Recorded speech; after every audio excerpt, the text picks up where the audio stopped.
Hey, amazing artists. I hope you are well and safe, and I miss each and every one of you. Maybe you've already had a chance to look at the read aloud that we're going to use as our inspiration for our art making today. The story called Grumpy Monkey. This story is so wonderful, and husband and wife teamed up to write the story, Suzanne Lang, and then it's illustrated by her husband, Max Lang, who is super talented, as you could tell from the pictures if you've already looked at the story. I wanted to read to you a little excerpt from the explanation of the meaning of this story. It says, Chimpanzee is in a terrible mood for no good reason. His friends just can't understand. How can he be in such a bad mood when it's such a beautiful day? They encourage him to stop hunching, to smile, and to do things that make them happy. But Jim can't take all the advice, and he has a bit of a meltdown.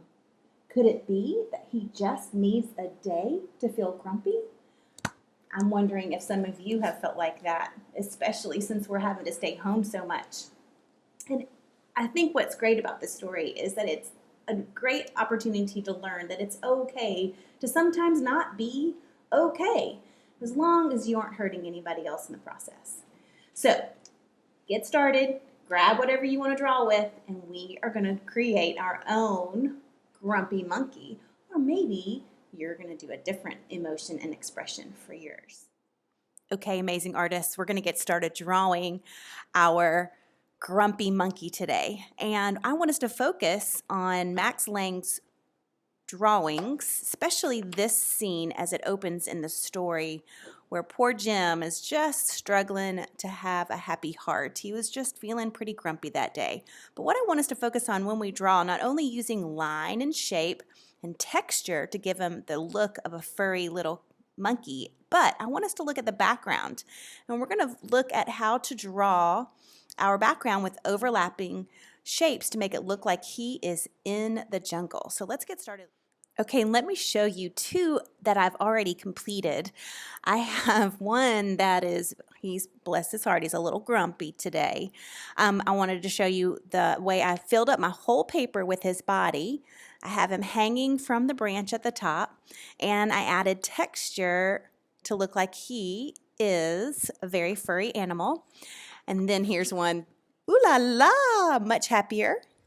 His friend, the gorilla, was able to just sit with him and be with him when he wasn't feeling awesome, and then it just really helped him change his attitude and feel a lot better. So I love this expression. You can choose any expression you want for your beautiful drawing. So let's get started. I'm using, believe it or not, I'm using crayons. I'm not using my normal Sharpie. I'm going to start with a black crayon for this, and I'm going to use the center of the paper to get me started. Now, there is a chance, here's one that I started, I don't have an expression yet, that you may not have enough room at the bottom, and it's okay if the legs go off the page and you don't see his cute little feet.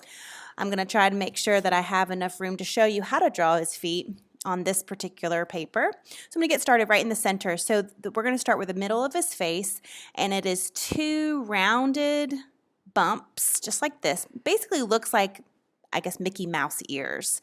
And we're going to connect the Mickey Mouse ears with an upside down rainbow or a very wide letter U, a nice curved letter U. And this is going to represent the very center of his face, where his eyes and his mouth, where you're going to put his expression. So we're not going to put it there yet. We're just going to do that last. So we're going to go ahead and make his head, and it's all the way around, just a nice big circle all the way around. And let's go ahead and get his ears on there, two curved, fairly large ovals right on the side of his head, and then that beautiful spiral on the inside to give it kind of that look of the inside of his ear. Has a fun little swirl to it. Now, let's go ahead and move down to his body. And his body is so adorable. It's really small, and it's just a cute rounded belly. Nice, big, rounded belly. And then his little legs are just hanging there. So I'm going to do a curved line that has, this is his knee on this side, and then I'm going to follow that same line parallel. And then right here, I'm just going to do his little toes. It's just a curved line that comes back up. It's basically like the bubble letter C. Same thing on this side. I'm going to go out and down to do his little legs just hanging there. Parallel line, and then I'm going to curve it around and connect just like that. There's his cute little toes. Now remember, he's hanging from a branch. So before I draw his arms hanging from the branch, I'm actually going to go across the page horizontally and draw the branch. And you can't see the tree. Maybe the tree is on this side, it's connected here, or maybe it's connected on this side. I don't know. But all we are focusing on is an up-close picture of our monkey hanging from the branch. And I'm just going to do kind of a wobbly curved line, a horizontal line all the way across. And the same thing here, doesn't even have to match up. Might even get a little wider as it goes that way. And this is super fun because it's going to look like his hands are hanging from behind. So what I want us to do is we're going to draw two vertical lines parallel to each other. That means they're side by side, pretty much the same width apart. And I'm going to do the same thing here. His arms are right about there, hanging. And then come up and skip over the branch. And at the top of the branch, we're going to draw 3 bumpy lines that are going to represent his little fingers that are holding on to the branch while he hangs there. Now, here's the fun part. We're going to pick an expression, an emotion. So you can even, after you look at this paper, if you don't see one you want to do, make up your own idea for how he feels today. I'm kind of in the mood for this one. This one is so cute to me. This is how I felt the day that we learned that we were going to have to stay home for a long time.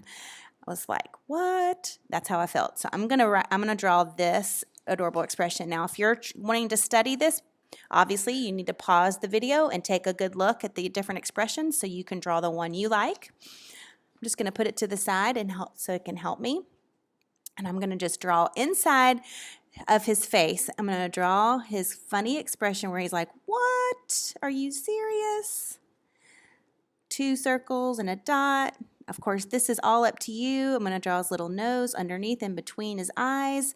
And then that mouth is nice and wide and open in shock. And I'm going to color it in all the way to show that his mouth is open. There he is. He's in disbelief. Now I'm going to speed it up and I'm going to add texture all over his body. Watch how I started out. I'm going to do little ziggy-zag lines on every line that represents his fur. And then on the inside, you'll see me add little straight, little dash lines all over.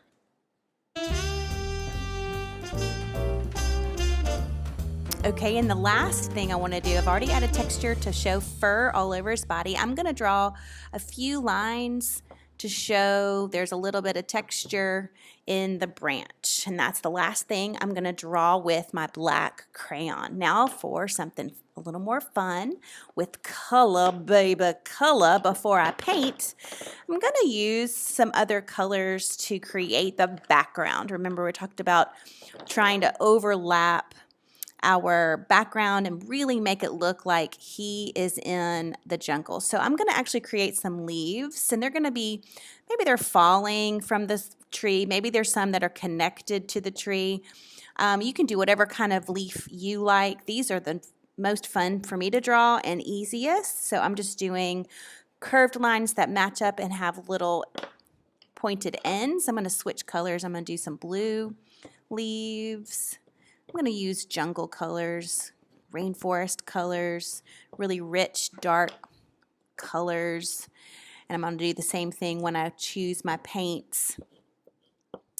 And we can look like they're overlapping by skipping over, kind of like what you did with his hands. They skip over and behind, so it looks like it's overlapping and hanging on, just like that. A couple more here. Can't find my darkest green. It's gone missing, but that's okay. I'll use some dark green paint maybe. Or I'll stop the video and go find my dark green. And I've just got little leaves. And now I also want to draw some vines. So I'm going to choose a different color and draw some vines coming off and above. And we're just going to overlap and skip and go behind. And like the vine is going to come where it's hanging and going this direction, maybe change colors and do another vine coming down. And remember, this is a jungle, so it's full of beautiful trees and leaves, and you can see my leaves are on top of the vine coming all the way down. Vine hanging. I like the way that looks. I'm just going to leave like that. You can add more vines if you would like. And now the next step is to grab your paints. Okay, amazing artist, I've got myself set up and ready to paint. Now, of course, if you do not have paints at home or if you do not want to paint, you don't have to. You can absolutely use whatever you want to color, baby, color. You can finish off with your crayons. If you drew with a Sharpie, maybe you want to use colored Sharpies. Maybe you did a marker. You can absolutely do that. Colored pencils will work well. This is a fun project. I hope you have fun drawing and figuring out texture and adding to your awesome jungle background. Now I'm going to get started with my painting. Remember, if you are painting, to make sure you wash your brush really well between colors. When you grab that water, you're going to activate your watercolor with a little bit of water. And for this particular one, since I used a crayon, I like to use a lot of water because that beautiful, awesome crayon will resist my paint. And I'm just going to use this fun kind of reddish brown color here to paint him. And then I'm going to use my other colors to create the background. So I'm going to speed this up and I'll meet you right back here.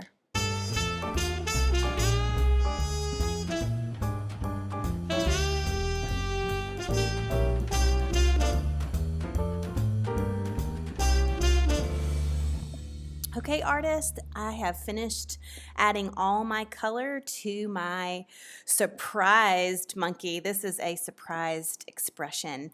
Now remember, I hope you have so much fun drawing and creating and adding the emotion and expression to your monkey. And remember that it's okay to feel your feelings as long as you are helping and not hurting others in the process.